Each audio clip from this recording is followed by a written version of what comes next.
Black mat time. This is, as many of you will recognize, a K3GR1 saber.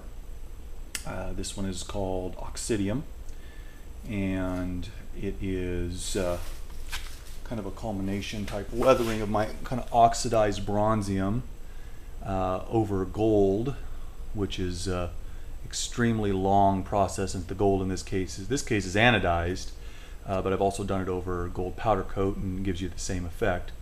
First we'll just kind of do a brief tour of the outside of the hilt. You can see a little bit of the gold anodizing left. It has hidden switches underneath the brass mesh here. The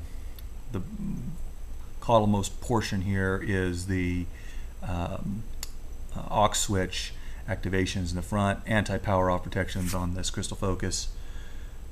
So you have the weathered inlaid leather grip here. Okay, you've got my let's bring it up. My inlaid pommel here. You can see the brass mesh inlaid pommel, which helps, of course, with sound disbursement, because we all know that that's an issue with this particular saber. So this is why this one is special, other than that it looks exceptionally cool.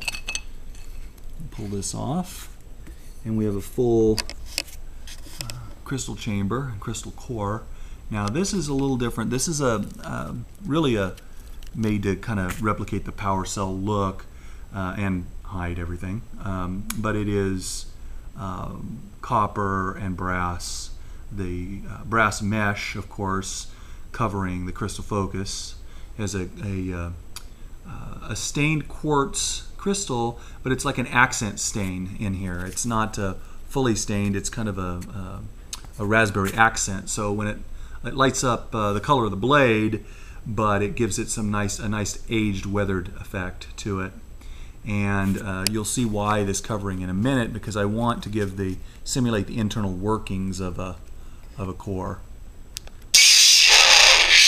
Kill key is there in the pommel. Okay, it's a long one because the recharge port's actually set way back in. So whoever ends up getting this saber, if anybody gets it, will have a special attachment to be able to recharge it. But you see we've got the red and blue power indicator blinky there. We've also got a couple of UV LEDs here in the pommel. When you look at this from pommel end, it's really cool. So as far as sound fonts go, this is running right now Eastern 57 font, and I don't know, gosh, I don't remember what he called it, Lockheed or something like that, I think. You can see the nice purple crystal accents here. That's actually a stained aqua accent on the bottom of the chamber there. You can kind of see it from the side. You get all that look. So it really simulates the nice inner workings of the hilt.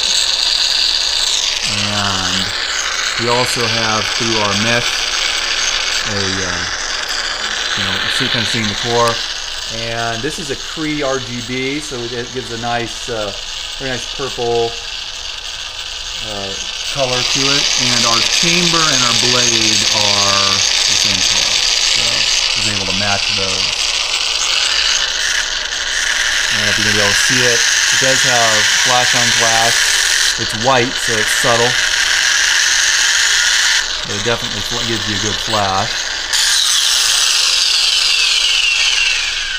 Alright, so let me go ahead and run through real fast. LDM Custom Sabers Production.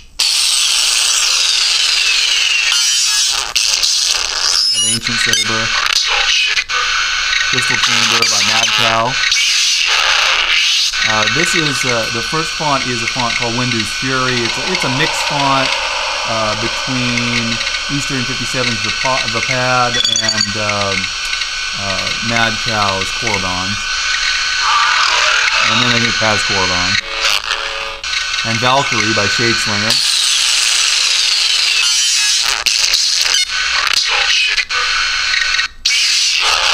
And lately I've liked having the crystal chamber fonts, especially with these sabers that have the kind of a fully revealable look to them, so they can be displayed if you want. Go ahead and put this on so you can see. You can see that, yes, of course the sound does go down some because you do have some covering, but certainly not to the extent that it doesn't exist anymore. You can see the really nice look of the internal workings there through the pommel.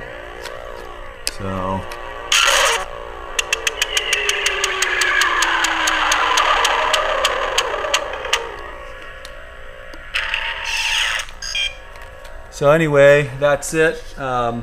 Thanks for looking. The K3GR1 Oxidium, and I'll see you next time.